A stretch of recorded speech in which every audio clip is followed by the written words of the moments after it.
She had the voice of a storm and the heart of a wounded bird. Before her death, Renee Geyer whispered a sentence that left those closest to her in silence. "I sang to fill the void no one else could." Behind the power of her soulful roar lay a woman constantly chasing something she could never quite hold: love, stability, peace. And in that pursuit, she lost almost everything. Her career was legendary, yes, but no one talks about the man who made her cry backstage minutes before her performance at the Sydney Opera House. No one mentions the phone call she made at 2 a.m. to a former lover, begging to be remembered. And even fewer recall how she once admitted in a hushed interview, "Every song I sang was about someone who broke me." Australia hailed her as the Queen of Soul, a voice too big for the country to contain. She sang with Stevie Wonder, opened for Sting, and recorded with some of the greatest musicians on earth. But beneath the accolades was a string of failed relationships, abusive lovers, betrayals, and late-night breakdowns. The applause never reached her when the curtains fell. This is not just the story of a remarkable singer. This is the hidden story of a woman who loved too hard, fell too fast, and paid a lifetime price. Her name was Renee Geyer, and behind her stormy voice was a soul that burned bright and alone. What really happened behind the spotlight? Why did someone with such immense talent spiral into scandal, heartbreak, and loneliness? Tonight, we uncover the truth that Renee never wanted to sing out loud. In the mid-1970s, while Australian radio still pulsed with pop-rock optimism, one voice cut through the static like thunder rolling across an empty desert. Raw, unapologetic, and deeply soulful. That voice belonged to Renee Geyer. She wasn't polished like Olivia Newton-John or flamboyant like Peter Allen. Renee brought something else entirely: depth, fury, and the kind of passion that couldn't be taught. She was, quite simply, unlike anyone else on the scene. Born in 1953 in Melbourne to Hungarian and Slovakian Jewish immigrants, Renee was the youngest of 3 children. Her upbringing was modest, filled with European values, and a quiet tension that came from being different. Music wasn't just an escape for her, it was the only thing that made sense. From the moment she discovered Motown and Aretha Franklin, her path was set. She would become Australia's answer to soul music. But Australia wasn't ready for a woman like Renee Geyer. She wasn't interested in being sweet or ladylike. She smoked, swore, and said exactly what she thought. That defiance both made her and broke her. While critics praised her powerful contralto and emotional delivery, industry executives found her difficult, uncontrollable, even dangerous. She didn't care. "I wasn't here to make friends," she once said. "I was here to make music." Her breakthrough came with the album It's a Man's World in 1974, a bold move for a young woman to reinterpret a song that had become a male anthem. But Renee owned it. She didn't just sing it, she tore it apart and rebuilt it in her image. Suddenly, she wasn't just a singer, she was a phenomenon. Audiences were captivated, and musicians wanted to work with her. Her 1975 hit, Heading in the Right Direction, became a national obsession. It seemed Renee was unstoppable. Yet behind that professional rise was a private world already fraying. Renee was falling in love with the wrong people. Men who couldn't handle her fire or matched it with their own destructive blaze. Some were musicians, others were married, and at least one would leave her emotionally scarred for years. Her relationships became a series of heartbreaks that would later color every lyric she sang. As the disco wave crested, Renee left Australia for the US in pursuit of a bigger career. She found it, briefly, working with legends like Chaka Khan, Bonnie Raitt, and members of the Doobie Brothers. But the industry there was even harsher, and Renee's refusal to soften her edges meant doors didn't open as easily. By the time she returned to Australia in the late 80s, she was bruised, exhausted, and carrying more than one secret. It was during this period that Renee's personal life began to overshadow her musical genius. Her voice was still unmatched, but whispers of breakdowns, violent arguments with lovers, and backstage meltdowns began to swirl. The public still adored her, but they no longer understood her. And she, perhaps, no longer understood herself. This story isn't just about a soul singer who dazzled and defied. It's about how the very traits that made her great, her fire, her honesty, her refusal to be tamed, also pushed her toward the edge. And once she began slipping, no one, not even Renee, knew how to stop it. Renee Geyer's ascent into the music world didn't follow the typical path of sweetness and charm. It was a fierce, unapologetic storm. Her journey began in local cover bands like Dry Red and Sun, where she quickly outshined her male counterparts with a voice so gritty, so full of pain and fire, it seemed to come from another place entirely. In 1973, she released her debut album Renee Geyer, a bold move for a 20-year-old woman in an industry dominated by men and image. But Renee wasn't chasing approval, she was demanding attention. With her second album, It's a Man's World, she didn't just interpret the James Brown classic, she claimed it. The track, drenched in raw vulnerability and biting power, made it clear Renee wasn't just singing soul, she was soul. Australia took notice. The album went gold. Critics hailed her as a revelation. She toured relentlessly, always delivering performances that left audiences breathless. The stage became her battleground, and she owned it completely. But with rising fame came rising pressure. Renee never played the role expected of female artists at the time. She didn't flirt with the press, didn't conform to feminine stereotypes, and absolutely refused to soften her persona. Her honesty in interviews bordered on brutal. "I'm not sweet," she once told a radio host.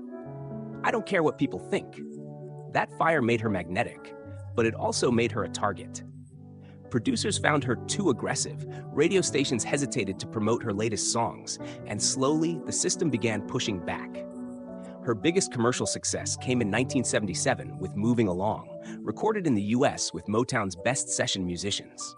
The album was a masterstroke, introducing her to the American soul scene and briefly opening doors in Los Angeles. She rubbed shoulders with Stevie Wonder, was booked alongside Chaka Khan, and was even considered for a US tour. But just as quickly as opportunity arrived, it slipped away. Mismanagement, internal disputes, and Renee's refusal to play nice cost her critical connections. Her US breakthrough began to crumble before it truly took root. Back in Australia, her return was marked by exhaustion and loneliness. She'd left her heart in various hotel rooms across 2 continents. Lovers had come and gone, leaving bruises that didn't always fade. Some were famous musicians who used her for her fire. Others were nobodies who promised love but delivered chaos. Renee would later admit that she never really knew how to choose the right man. "I thought if they were passionate, that meant they cared.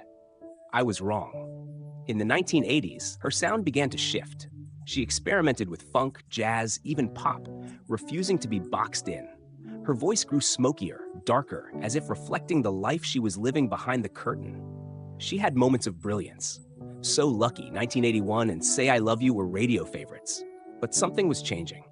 Renee was growing more volatile, more unpredictable. Longtime band members started to walk away. Rumors spread of backstage tantrums, affairs with married producers, and late-night disappearances before shows. Then came the health scares, first vocal nodules, then a serious drug reaction that nearly ended her career. Renee never labeled herself an addict, but those close to her whispered of dangerous habits and emotional spirals. The woman who once stood like a flame on stage was now flickering, fading at the edges. Yet even in chaos, her talent remained undeniable. No matter how battered her heart or how lost her gaze, once she stepped to the mic, something electric happened. Her 1990s albums, especially Difficult Woman, proved she still had the fire. But that title wasn't just an album, it was a confession. Renee was now branded in the industry as too much, a reputation she neither confirmed nor denied. She wore it like armor, and as the years went on, that armor grew heavier. Because what the audience didn't see, what Renee never truly shared, was how much she longed for love. Real love. Not the kind that burned quickly and left ash, but something lasting, something gentle.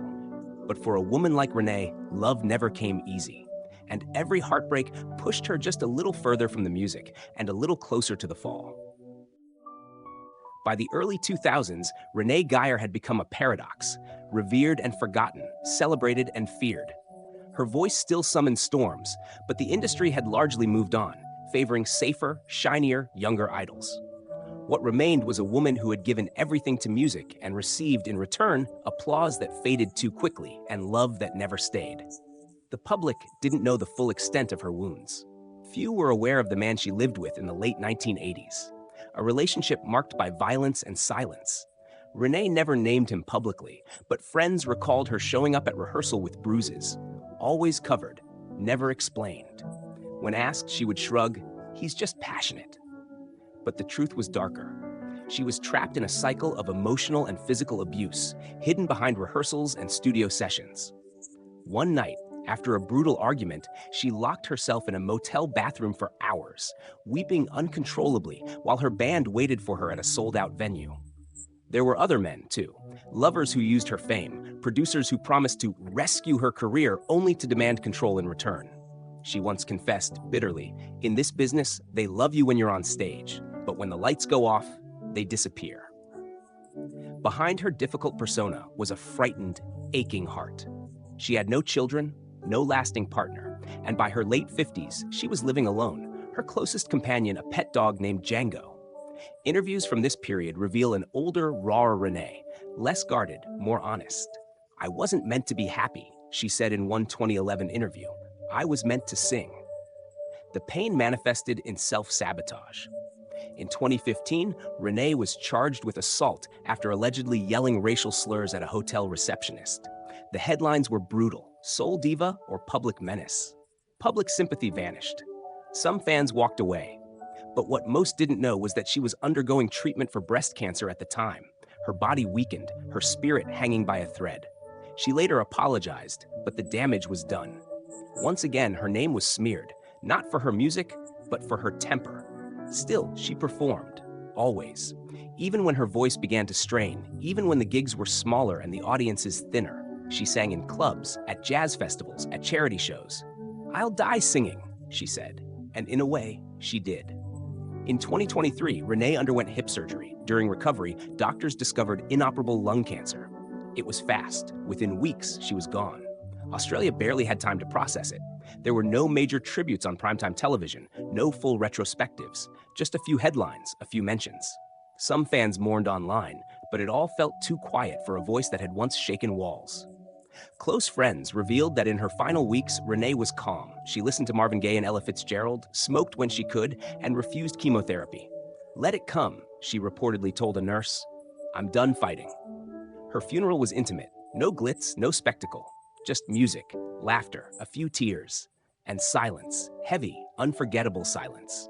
Renee never received the ARIA Hall of Fame induction she long deserved. Her name doesn't appear on lists of greatest Australian artists nearly as often as it should. But those who heard her live, those who felt her voice in their bones, will never forget. Because behind every high note was a woman breaking apart. And still, she sang. Renee Geyer was never an easy woman to understand, perhaps not even to love, but that's exactly what made her extraordinary. In a world obsessed with polished pop stars and rehearsed perfection, she was real, unfiltered, messy, honest, and above all, human. At Aussie Uncovered, we don't see Renee Geyer as just a singer. We see her as a mirror of everything the Australian music industry both celebrates and fears. Talent that can't be tamed, vulnerability that refuses to be hidden, and a voice that demands to be felt, not just heard. She didn't play the game, and the game punished her for it. Her music wasn't always appreciated in its time. She didn't sell out arenas like some of her peers. She didn't make easy-listening pop. What she made was soul, deep, complex, and brutally emotional. Listen to Stares and Whispers, Say I Love You, or Difficult Woman, and you'll hear not just melodies, but heartbreak, desire, defiance. You'll hear a woman fighting not to be forgotten. And yet, she was forgotten, in many ways. Shoved aside by an industry uncomfortable with her sharp edges and unpredictable spirit. When she stumbled, whether through scandal, heartbreak, or illness, few reached out to steady her. Perhaps it's because she never asked. Perhaps it's because we're conditioned to love our stars only when they shine and walk away when they dim. But here's the truth. Renee Geyer never really dimmed. The spotlight just stopped following her. We believe that if she had been born in America or the UK, Renee would have been a global icon. She had the voice, the stage presence, the soul. What she lacked was the machinery of fame, and maybe the willingness to compromise herself to fit it. And that's the beauty of Renee. She was uncompromising to the very end. Now we turn to you, those who loved her, those who've just discovered her, and even those who judged her. What do you hear in her voice? Do you hear defiance? Do you hear pain? Do you hear a woman surviving the only way she knew how? Because we do.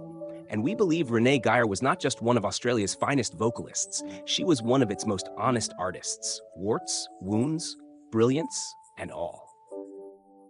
There's something haunting about hearing Renee Geyer sing now, knowing all that she carried behind every lyric. When she belts out "Heading in the Right Direction," you can almost hear her pleading, not just to a lover, but to life itself, to fate, to whatever forces had thrown her into a world where she was always too much, too raw, too uncontainable. And yet, she never stopped singing. Renee didn't leave behind a family in the traditional sense. No children, no husband to grieve her in the papers. But she left behind something far more permanent. Recordings that ache with truth, live performances that shook audiences into silence, and memories of a woman who walked into every room like she had nothing left to lose. To those who knew her, she was impossible and unforgettable. To those who only knew the headlines, she was a scandal.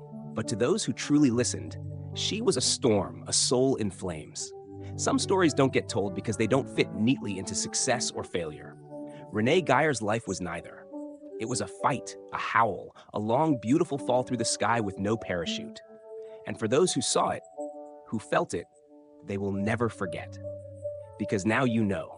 Now you know that behind the stage lights was a woman still chasing love.